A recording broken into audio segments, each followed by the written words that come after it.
हम करेंगे हर मजलूम की हिमायत। बिस्मिल्लाहिर्रहमानिर्रहीम। अस्सलाम वालेकुम। मैं हूँ हुरैन फातिमा और आप देख रहे हैं हिमायती न्यूज़ HD चैनल।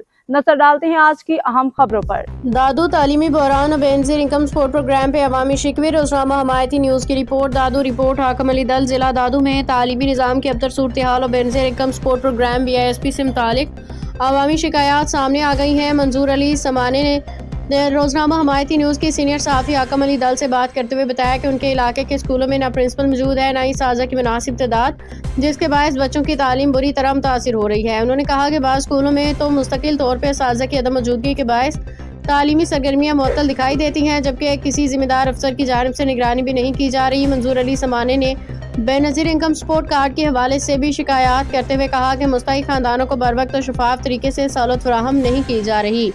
इसी सिलसिले में गोट अहमद बख्श टगू यूसी प्यारा स्टेशन से MNA रफ़ीक जमाली दानी बख्श समो ने भी रोजनामा हमायती न्यूज़ से गुफ्तगू की। उनका कहना था कि हम जिस स्कूल में पढ़ते रहे, आज वहाँ ना उस्ताद हैं, ना ही तालीम का कोई मेयार बाकी रहा। स्कूलों की हालत जार पे कोई देखने वाला नहीं, जिससे इलाके के बच्चों का मुस्तकबिल खतरे में पड़ गया है। मुकामी रहनुमाओं और शहरियों ने हुकूमत सिंध, महकमा तालीम और बेनज़ीर इनकम सपोर्ट प्रोग्राम के जिम्मेदारान से मुतालबा किया है कि फौरी तौर पर स्कूलों में साजा प्रिंसिपल की तैनाती यकीनी बनाई जाए, तालीमी मेयार बेहतर किया जाए। BISP के तहत मुस्तकीन को दरपेश मसाइल का फौरी अजाला किया जाए। अवामी हलकों ने खबरदार किया है कि अगर बुनियादी मसाइल पर तवज्जो ना दी गई तो ना सिर्फ तालीमी नुकसान बढ़ेगा, बल्कि गरीब और मुस्तहिक ख़ानदान मज़ीद मुश्किलात का शिकार होंगे। जी, मैं हूँ हाकिम दल। आप देख रहे हैं हिमायती न्यूज़। हमेशा हिमायत करता रहा, मजलूम की आवाज़ उठाता रहा। आज मैं मौजूद हूँ शहर दादू के अंदर और यूसी प्यारो में। इधर अमन बख्श टगो के यहाँ उताक पे और उसके गोट पे मौजूद हैं। ज़्यादा राय उनसे लेंगे तो उनका क्या कहना है कि यहाँ स्कूलों की जो स्कूल है, अस्पताल है, उनके हवाले से बात करेंगे। अहमद बख्श टगो की गोठ पर मौजूद हैं और लेकिन उनसे तो और भी कुछ राय लेंगे, क्योंकि स्कूलों का मसले हैं, कॉलेजों के मसले हैं और जो ये बेनज़ीर किस्म के जो कार्ड चल रहे हैं गाँव के अंदर, गोठों के अंदर, तो उनसे राय लेंगे तो उनका क्या कहना है। हमारे साथ रहना। मुलाकात भी कराता हूँ। ये उसका डेरा है और ये उसका उताक है। अहमद बख्श टगो और यूसुफ प्यारो और शहर दादू। बचा नालो है मंजूर अली साईं के रहे पाण समो समा जी ए गोठ के नाले साईं गोठ अमन बख्श टगो अहमद बख्श टगो यूसी प्यारो स्टेशन इते MLA MP के रहे MNA रफ़ीक साहब जमाली आहे, MPA पीर मुजीब हक़ आहे। अच्छा हाणे तव्हांजो छा मुतालबो आहे? तव्हां छा चवणु चाहियो था? साईं मुंहिंजो अर्ज़ु आहे त गुज़िरियल साल गवर्नमेंट स्माल ग्रोवर्स जे लाइ पैकेज जो ऐलान कयो हो, जंहिंमें जे कुझु फार्म्स या डॉक्यूमेंट्स ॾियणा पिया पवनि।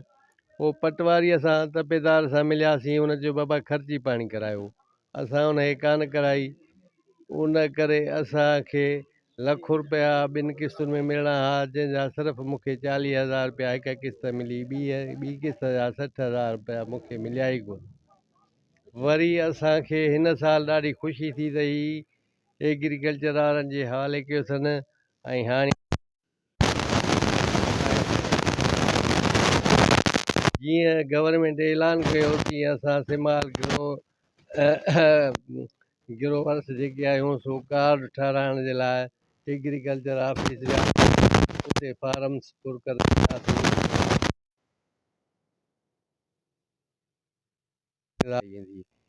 पोइ शुरूअ में ॿ महीननि खां वधीक अरिसो थी वियो आहे त मूं उहे फार्म्स भरे ॾिना, जंहिंजो अञा ताईं न मूंखे जेको सो कार्ड मिलियो आहे, न का हुन जी का जेको सो ॿिज भाण जी का मदद मिली आहे। हैदराबाद 2 दफ़ा मां डायरेक्टर ऑफिस वियो आहियां, उहे चवंदा असां वटां प्रोसेस मां थी गुज़री, ऐं दादू विया आहिनि, दादू वारा चवंदा असां वटि कोन पहुता आहिनि, जॾहिं पहुता त तव्हांखे मैसेज कंदासीं। असुलु जेको असांजे इंतिज़ाम सां गैर फ़ाल आहे ऐं कुझु जंहिं मां वज़ीर आला खे गुज़ारिश कंदुसि त इन जेको इंतिज़ाम खे फ़ाल ऐं आसान बनायो वञे।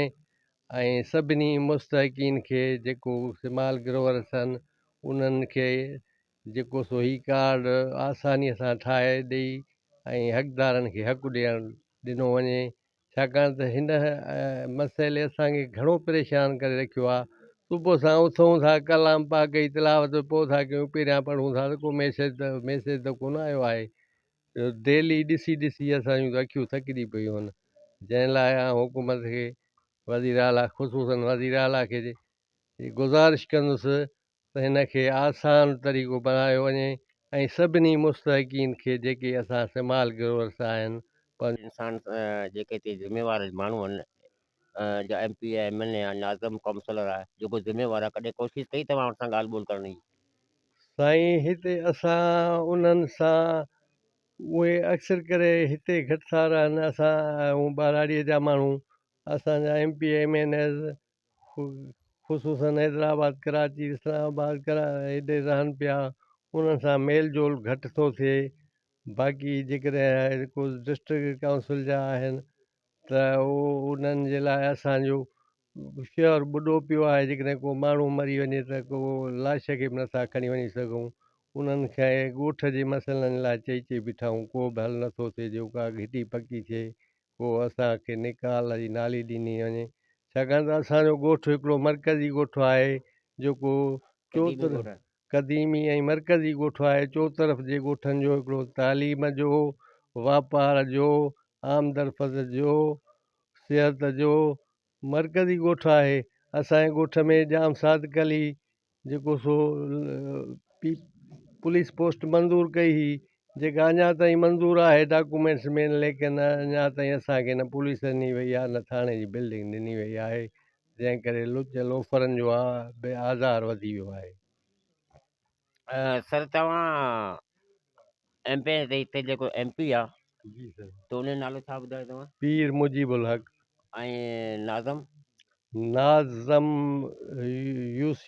यूसी शाह साहब, उहो हिकिड़ो वापारी आहे, उनजो मेडिकल स्टोर पियो हले, उहो कंहिं बि कम जो न आहे, हे हिकिड़े नाकारा माण्हुनि खे आंदो वियो आहे। छा नालो ॿुधायो तव्हां? मंजूर अली समूह।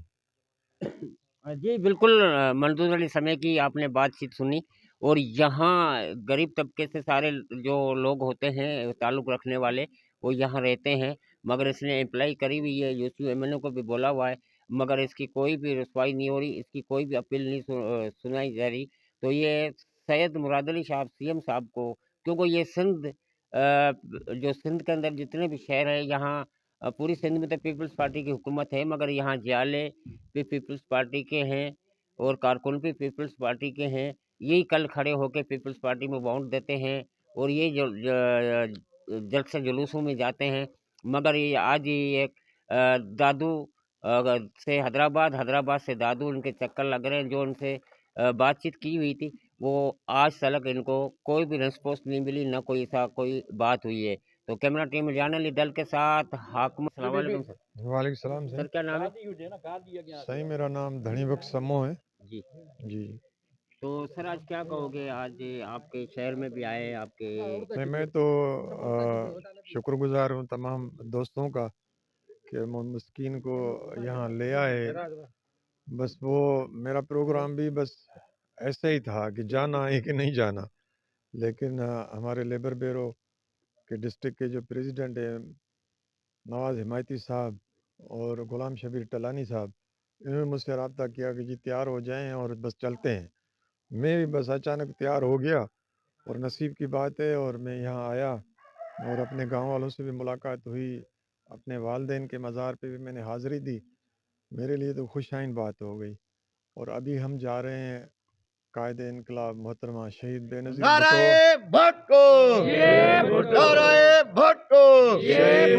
शहीद मोहतरमा बेनज़ीर भुट्टो गरीबों की, मज़दूरों की, हारियों की लीडर थी। उन्होंने अपने दौरे इक़्तिदार में गरीबों मज़दूरों के लिए बहुत काम किए। काश अगर मोहतरमा आज होती तो ये मसाइल नहीं होते। बिल्कुल। और चाहे वो मज़दूरों के मसाइल हों, किसानों के मसाइल हों, ज़मीन मैं समझता हूँ कि पहले से कहीं ज़्यादा तरक्की करती। लिहाजा मैं अपील करूँगा अरबाब इख्तियार से कि खुदारा जो है ना बीबी के नक्शे कदम पे चलते हुए यहाँ के मज़दूरों को अमन अमान का मसला हो, तालीम का मसला हो, लेकिन अफसोस से कहना पड़ता है जिस स्कूल में मैंने तालीम हासिल की वहाँ भी पता चला कि प्रिंसिपल मौजूद नहीं है। मैं अपील करूँगा रफ़ीक जमाली अब तक के लिए इतना ही। मजीद खबरों और अपडेट से बाखबर रहने के लिए देखते रहें हिमायती न्यूज़ HD चैनल।